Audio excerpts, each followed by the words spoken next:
आज की वीडियो में हम बात करेंगे कि इलेक्शन से आखिरी दिन पहले क्या होने जा रहा है और मार्केट कैसे बिहेव करेगी और मार्केट के ट्रिगर्स क्या हैं और क्या क्या पॉसिबिलिटीज़ हो सकती हैं और सब में अहम यह है कि हमारी स्ट्रेटजी क्या होनी चाहिए।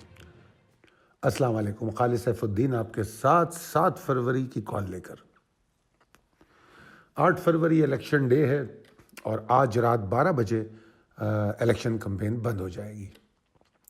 सबसे पहले हम आपको बता दें कि इलेक्शन अपनी जगह, मगर हम अपनी गुफ्तगू और डिस्कशंस स्टॉक मार्केट के हवाले से जारी रखेंगे। स्टॉक मार्केट हो या पाकिस्तान मर्केंटाइल एक्सचेंज, आप इस हवाले से कोई भी सवाल रात 8 बजे हमारे लाइव यूट्यूब सेशन पे कर सकते हैं। कैंडलस्टिक पैटर्न कोर्स रजिस्ट्रेशन चल रही है, हम इसको यकीनन इलेक्शन की वजह से हमने इसको डिले किया हुआ है। आज के सेशन को देखते हैं, रैप अप पे आ जाइए।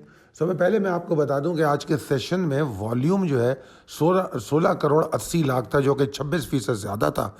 और अगर मैं 100 इंडेक्स के वॉल्यूम में देखूं तो 55% वॉल्यूम 5 स्टॉक्स में है।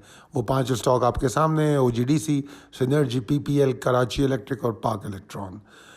वो अगर हम इंडेक्स के चार्ट को देखें तो हमें ये वाज़े तौर पे नज़र आता है कि मार्केट आगाज़ के साथ एक्साइटेड थी और कंसिस्टेंट थी अपने हाई तक। उसके बाद मार्केट उसके आसपास ही क्लोज हो गई है, मार्केट कोई नीचे वीचे नहीं आई। मार्केट में इलेक्शन को लेके काफ़ी एक्साइटमेंट पूरा दिन देखी गई। निस्बतन वॉल्यूम तो ऐसे नहीं थे जैसी एक्साइटमेंट थी, मगर बहरहाल OGDC ने बहुत बड़ा रोल प्ले किया। अगर आप पॉइंट के हवाले से देखें, पूरा दिन OGDC जिस तरह और PPL खड़े रहे हैं पावर के साथ, तो उससे मार्केट इंडेक्स के पॉइंट्स में बड़ा फ़र्क पड़ा है। प्रिसाइज लेवल टेबल अपडेटेड है।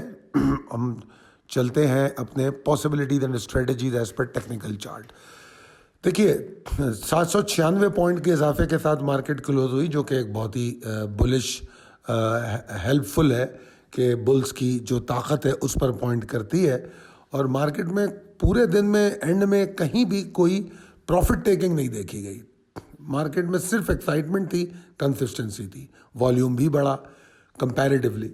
मैं इस सारी एक्साइटमेंट को क्रेडिट करता हूँ इलेक्शन से, कि इलेक्शन की वजह से जो ऑप्टिमिज्म पाया जाता है मासूम इन्वेस्टर्स में, उसको मैं क्रेडिट करता हूँ। मुझे ऐसा लगता है कि कल के सेशन में मोस्ट लाइकली बुल्स कंटिन्यू करेंगे और इनका इमीडिएट टारगेट 64,000 के ऊपर जाना होगा और वो 64,135 179 का टारगेट होगा। 64,135 179 ये एक इमीडिएट टारगेट हो सकता है मार्केट इसके आसपास ही खुले। मार्केट का जो मुझे अटमोस्ट टारगेट, ज़्यादा से ज़्यादा टारगेट लगता है, वो 64,508 है। और इन दोनों टारगेट्स की तरफ जाने के लिए मार्केट को 63,905 के ऊपर कल ट्रेड करना होगा, रुकना होगा 10 बजे के बाद, और वो इंशाल्लाह हो सकेगा। मार्केट में एग्जॉर्शन के वैसे तो कोई चांसेस है नहीं। अगर थोड़ा बहुत शुरू में अगर मार्केट 63,875 के नीचे आए तो वो रिकवर भी कर सकती है। मार्केट में एग्जॉर्शन की पॉसिबिलिटी शुरू होती है 62,493 को तोड़ने से। और मार्केट में अगर सही मानों में बेयरिश रिटर्न देखना चाहेंगे बियर्स, तो वो 62,931 907 के नीचे।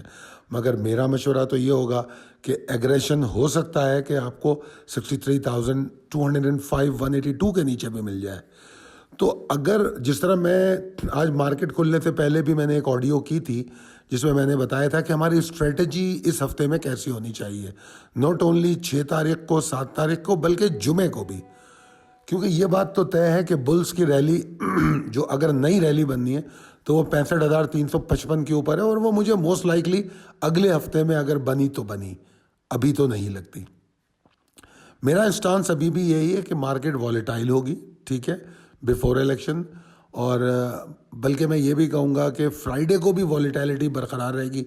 कल की वॉलेटिलिटी जो होगी वो वोटों को लेकर होगी, या जो लोगों के सर्वेज होंगे, या उनके तज्जिए होंगे कि कौन जीत सकता है, क्या हो सकता है, इसको लेकर होगी। और फिर जुम्मे की जो वॉलेटिलिटी होगी वो इस बात पे होगी कि कौन गवर्नमेंट बना सकता है, और दूसरे ये कि इलेक्शन को किस हद तक उसकी ट्रांसपेरेंसी को पब्लिक एक्सेप्ट कर रही है। ये इन दो बातों को लेके फिर जुमे को वॉलेटिलिटी होगी। तो ओवरऑल ये हफ्ता तो वॉलेटिलिटी में ही गुजर गया, और इस वॉलेटिलिटी का फ़ायदा हम सिर्फ उसी तरह उठा सकते हैं कि हम एग्जॉशन पे अपना माल बेचें और फिर बाय बैक करने के लिए नीचे लगाएं, ठीक है। और वैसे तो आज भी ऐसा नहीं हुआ और कल के भी चांसेस कम है कि आपको कोई डीप स्लाइड मिल जाए, मगर बहरहाल अगर डीप स्लाइड नहीं भी मिलती है तो उम्मीदें ज़रूर रखनी चाहिए कि अगर कोई स्लाइड आए तो हमारी बाइंग इंटैक्ट हो, टारगेट लगे हुए हों और बाइंग हमें मिलनी चाहिए। और अगर हम एग्जॉस्शन पे भी माल बेचते हैं तो ठीक है, हम निस्बतन ज़रूरी नहीं है डीप स्लाइड का वेट करें। अगर हम एक चीज़ बेचते हैं एक लेवल पे तो हम उसके निचले लेवल पे ही उसकी बाय बैक भी लगा सकते हैं। तो इस तरह एटलीस्ट हम अपनी इंट्राडे को भी मुकम्मल कर लेते हैं और हम अपने माल को भी दोबारा वापस ले सकते हैं। और बाकी उस कितना बाय करना है वो फिर हम इंडेक्स की एग्जॉस्शन और इंडेक्स की एक्साइटमेंट को देख के फैसले कर सकते हैं। तो बड़ा एहतियात करने की ज़रूरत है, बहुत ज़्यादा जज्बाती होने की ज़रूरत नहीं है और बहुत ज़्यादा मायूस होने की भी ज़रूरत नहीं है। मार्केट ठीक है, अपने हिसाब से चल रही है। ऐसे इवेंट होते हैं तो वॉलेटिलिटी होती है, कोई हैरानकुन बात नहीं है। उम्मीद करता हूँ ये कॉल आपके हक़ में बेहतर साबित होगी। अगर आपको लगता है ये कॉल आपके लिए मददगार साबित होती है, हो सकती है, तो अपने दोस्तों और अहबाब में ज़रूर शेयर कीजिए। बहुत शुक्रिया। अल्लाह हाफ़िज़।